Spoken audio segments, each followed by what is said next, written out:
وأخيرا عودة اللاعب أشرف داري. الناصري يتخذ قرار بشأن صفقة سكوما، عرض من الدوري الإنجليزي لحارس فريق الوداد الرياضي تطواني بارز قريب من فريق الوداد الرياضي. للمزيد من التفاصيل شاهد الفيديو إلى النهاية. السلام عليكم عائلة أجفي سبور. في هذا الفيديو الجديد قبل البداية، إن أعجبكم المحتوى الذي نقدمه انضم إلى عائلتنا المتواضعة بالضغط على زر الاشتراك وفعل زر الجرس لتتوصل بجديدنا أول بأول. لا تنسى التعليق برأيك على القناة، أجمل التعليقات تمر معنا في الفيديو القادم. نسيت، للتواصل معي تجدون حسابي على الإيميل والإنستغرام والفيسبوك في الوصف الخاص بالفيديو. والآن مباشرة إلى التفاصيل، لكن بعد هذا الانترو القصير.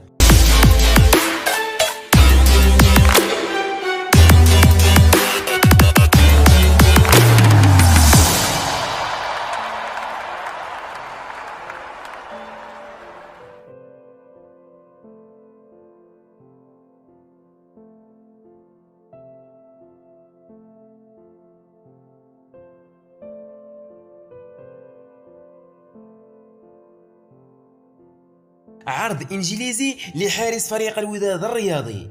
توصل فريق الوداد الرياضي المغربي لكرة القدم بعرض من شيفيلد يونايتد الإنجليزي للتعاقد مع طه مريد في الميركاتو الصيفي المقبل، بعد اقتناع الطاقم التقني للفريق الإنجليزي بمؤهلاته من خلال متابعته مع المنتخب الوطني لأقل من 20 سنة. وكشف مصدر مسؤول أن فريق الوداد الرياضي لكرة القدم لا يمانع في إتمام الصفقة في حال ما إذا كان العرض يلبي طموحات الفريق الأحمر. ويعد نادي شيفيلد الإنجليزي لكرة القدم ثاني نادي أوروبي يبدي رغبته في التعاقد مع طه مريد بعد نادي مالاغا الإسباني، غير أن الطرفين لم يتوصلا إلى اتفاق لإتمام الصفقة. ويضم فريق الوداد الرياضي لكرة القدم في صفوفه 4 حراس، ويهم الأمر كل من ريضة التقناوتي وعيسى السيودي ويانيس حنين وطه مريد، مع الإشارة أنه انفصل عن ياسين الخروبي في يناير الماضي. الناصري يتخذ قرار بشأن صفقة سكوما.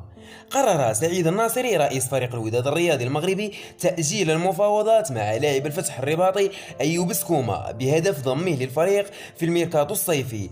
وأرجى الناصري ملف سكوما حتى يحسم التعاقد مع لاعبين آخرين ينضمان للأربعة التي أنهى التعاقد معهم فريق الوداد الرياضي، وهم إنسو زيدان، أيوب الكعبي، الليبي مؤيد اللافي، وسفيان أقردوم.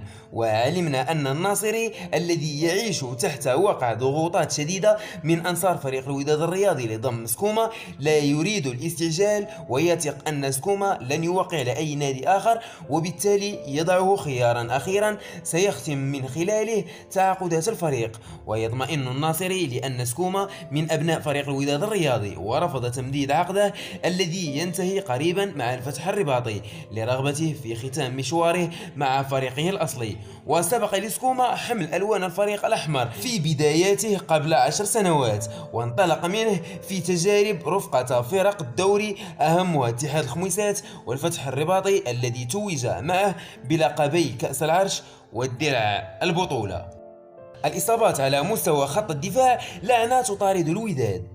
يبدو أن لعنة ما تطارد فريق الوداد الرياضي، إذ أن أغلب إصابات لاعبي الفريق تكون على مستوى خط الدفاع. وفي ذات الصدد الوداد الرياضي يستعيد لاعب بعد غياب طويل.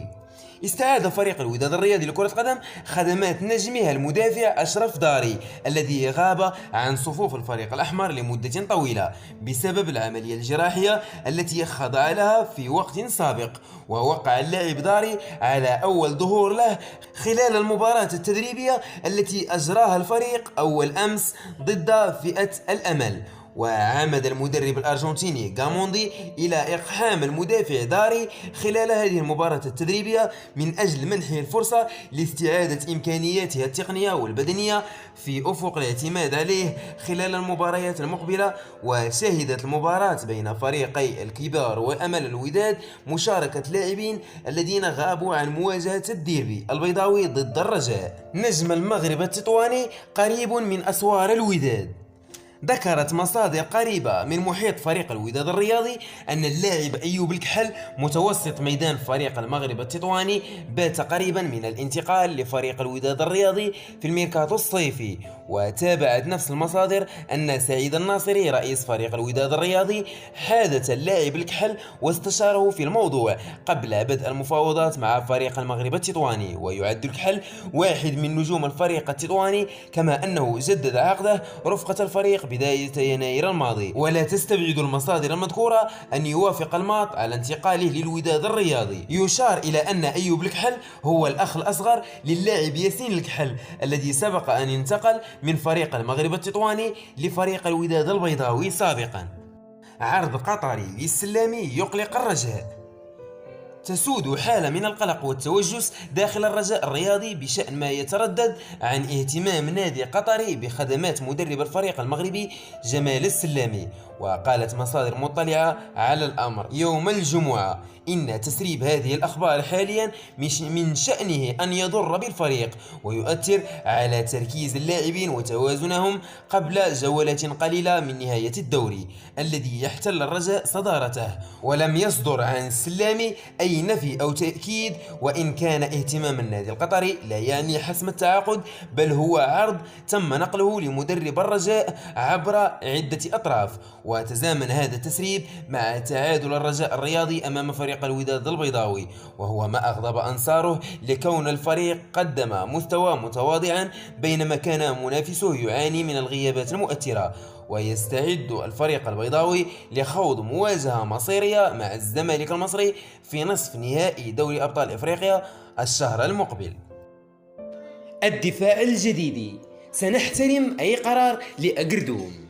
قال صلاح الدين مقترض المتحدث الرسمي باسم الدفاع الحسني الجديدي إن ناديه لا يعلم أي شيء حول تعاقد يوسف أجردوم مع الوداد، مؤكدا أن اللاعب سينتهي عقده هذا الموسم مع الفريق الجديد.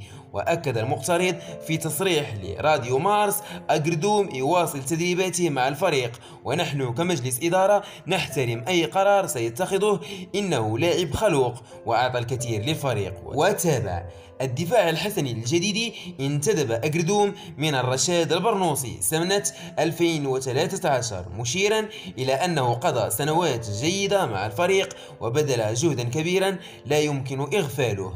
وأوضح مقترض: علاقتنا بأجردوم مبنية على الشفافية والوضوح، وكما أكدت أننا نكن احتراما كبيرا له. وختم: الباب يبقى مفتوحا أمامه إذ قرر البقاء في الفريق، كما أننا نتقبل اختياره عدم تمديد عقده معنا ومغادرتنا نحو الوداد الرياضي. إلى هنا نصل إلى نهاية الفيديو. لا تنسى دعمنا بالاشتراك وتفعيل الجرس والإعجاب. دمتم في أمان الله وحفظه، وأستودعكم الله الذي لا تضيع ودائعه. إلى اللقاء.